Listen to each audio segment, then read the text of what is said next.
Day one of movie റെക്കമെൻഡേഷനാണെന്ന്. ഈ സിനിമ ഒരുപാട് കണ്ട ആൾക്കാർ ഒരുപാട് കാണും. അപ്പം ഇത് അവർക്ക് വേണ്ടിയിട്ടുള്ളതല്ല മെയിനായിട്ട്. പക്ഷേ കണ്ടിട്ടുള്ളവർക്കറിയാം ഈ സിനിമയുടെ ഫാൻ ബേസ് എത്രയാണെന്നും അല്ലെങ്കിൽ ഈ സിനിമ ഏതൊരു ലെവലിലുള്ള സിനിമയാണെന്നുള്ളതും ഒരുപാട് പേർക്കറിയാം. സിനിമയുടെ പേര് തമ്മിലിൽ കണ്ടതുപോലെ തന്നെ ഫൈറ്റ് ക്ലബ് എന്നാണ് സിനിമയുടെ പേര്. ഇതിലെ മെയിൻ, അതായത് കഥ മെയിനായിട്ട് ലീഡ് ചെയ്യുന്ന രണ്ട് പേരാണ്. ഒന്ന് നമ്മുടെ ബ്രാഡ് പിറ്റിനെ അറിയാത്തതായിട്ട് ആരും കാണത്തില്ല. എൻ്റെയും ഏറ്റവും ഫേവറേറ്റ് ആയിട്ടുള്ള ഒരു നടന്മാരിൽ, ഹോളിവുഡ് നടന്മാരിൽ ഒരാളാണ് ബ്രാഡ് പിറ്റ്. പുള്ളിയുടെ ഒരു മാനറിസം ഇഷ്ടപ്പെടാത്തതായിട്ട് ആരും തന്നെ, പുള്ളിയുടെ സിനിമ കണ്ടിട്ടുള്ളതിൽ പുള്ളിയുടെ മാനറിസം ഇഷ്ടപ്പെടാത്ത ഒരാളും തന്നെ കാണത്തില്ല, എൻ്റെ ഒരു അറിവിൽ ആരും കാണത്തില്ല. പിന്നെ രണ്ടാമത്തെ കഥാപാത്രത്തിനെ അവതരിപ്പിക്കുന്നത് ഇൻക്രെഡിബിൾ ഹൾക്കിൻ്റെ അകത്തുള്ള നടനല്ലേ, പുള്ളിക്കാരനാണ് രണ്ടാമത്തെ കഥാപാത്രത്തിനെ അവതരിപ്പിക്കുന്നത്. അപ്പം പടം മെയിനായിട്ടൊരു സസ്പെൻസ് ത്രില്ലർ എന്നുള്ള മോഡിലാണ് പടം പോകുന്നത്. ഈ പറഞ്ഞ രണ്ട് പേരും, അതായത് നമ്മുടെ ഈ രണ്ട് നായകന്മാരും കൂടെ ചേർന്നിട്ടുള്ള അതിലൊരാൾ പുള്ളി എന്ന് വെച്ച് കഴിഞ്ഞാൽ പുള്ളി നോർമലായിട്ടുള്ള ജീവിതം, നമ്മൾ ഈ മാട്രിക്സിനകത്തൊക്കെ അകപ്പെട്ട് പോവുക, അങ്ങനെയുള്ളൊരു ജീവിതം ജീവിക്കുക എന്നൊക്കെ പൊതുവേ ആൾക്കാർ പറയാറില്ല. അപ്പം അതുപോലുള്ളൊരു ജീവിതം ജീവിക്കുന്ന ഒരാളാണ് ഇതിലും നമ്മുടെ, അതായത് ഈ ഹൾക്കായിട്ട് അഭിനയിച്ച പുള്ളിക്കാരൻ അവതരിപ്പിക്കുന്ന കഥാപാത്രത്തിൻ്റെ മെയിൻ ഒരു ജീവിതം എന്ന് പറഞ്ഞാൽ ആ ഒരു രീതിയിൽ, അതായത് ജോലിക്ക് പോവുക, വരിക, അങ്ങനത്തെ എന്ന് വെച്ചാൽ പുള്ളിയുടെ ലൈഫിൽ ഇൻട്രസ്റ്റിംഗ് ആയിട്ട് യാതൊരു കാര്യവും പുള്ളി കണ്ടിട്ടില്ല.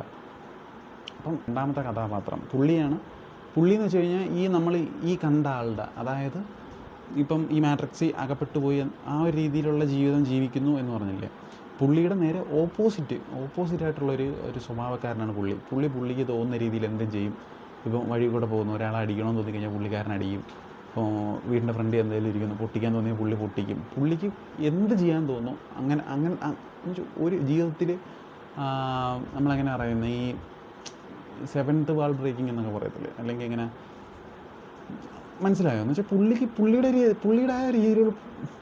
പുള്ളിയുടേതായ രീതിയിൽ അങ്ങനെ ജീവിക്കുക. അതായത് പുള്ളിക്ക് എന്ത് ചെയ്യാൻ തോന്നും അതുപോലെ പുള്ളി ചെയ്യും. അങ്ങനത്തെ ഒരു സ്വഭാവക്കാരനാണ്.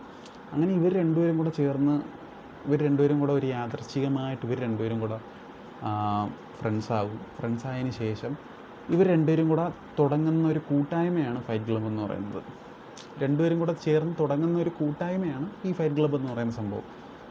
എന്നിട്ട് സിനിമ കുറേ അടിപൊളി കാര്യങ്ങളിലോട്ടൊക്കെ പോകും. നിങ്ങൾ ഈ സിനിമ ആ ഒരു സീൻസിലോട്ടൊക്കെ എത്തുമ്പോൾ നിങ്ങൾ തന്നെ ആലോചിക്കും, ഈ മനുഷ്യന്മാർക്കൊക്കെ സത്യം പറഞ്ഞ ഭ്രാന്താണോ, അല്ലെങ്കിൽ ഇവരെന്താ ഇങ്ങനെയെന്ന്, പ്രത്യേകിച്ച് ആണുങ്ങൾക്ക് ഇവർക്ക് എന്താ ഭ്രാന്താണോ എന്നുള്ള രീതിയിലൊക്കെ നമ്മൾ ചിന്തിച്ചു പോകും. പക്ഷെ ആ ഒരു രീതിയിലാണ് കഥ പോകുന്നത്. പിന്നെ അതിലും വലിയൊരു ഡിസ്റ്റ് എന്താണെന്നറിയാമോ, ഈ സിനിമയുടെ ഡയറക്ടർ ഈ സിനിമ വഴി എന്താണോ പറയാൻ ഉദ്ദേശിച്ചത് അത് പുള്ളി തന്നെ പറഞ്ഞിട്ടുള്ള കാര്യമാണ്. അത് സിനിമ കണ്ടവർക്ക് കലങ്ങും സംഭവം എന്തുവാന്നുള്ളത്.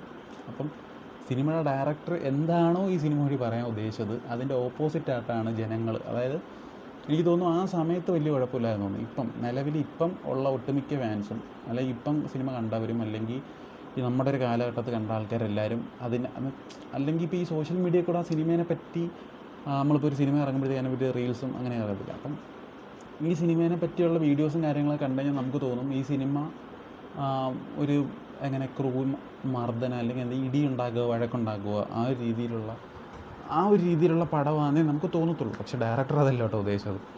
പക്ഷേ സിനിമ മാക്സിമം എല്ലാവരും കണ്ടു നോക്കുക. അതായത് ഈ ഒരു ഏതൊരു സിനിമാ പ്രേമിയുടെയും ഒരു ടോപ്പ് 5 or 10 അതിൻ്റെ അകത്ത് ഉറപ്പായിട്ടും ഈ ഒരു സിനിമ കാണും. അങ്ങനത്തെ ഒരു പടമാണ്.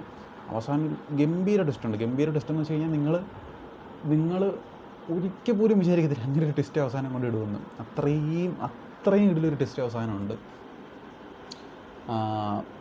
കാണാത്തൊരു കണ്ടിട്ടുള്ളവരുണ്ടെങ്കിൽ കമൻറ്റിൽ പറഞ്ഞോ, കണ്ടിട്ടുള്ളവർ കമൻറ്റിൽ എങ്ങനെ സിനിമ ഉണ്ടെന്നുള്ള കാര്യം പറഞ്ഞു. മാക്സിമം എല്ലാവരും കണ്ടു കേട്ടോ, അടിപൊളി പടമാണ്.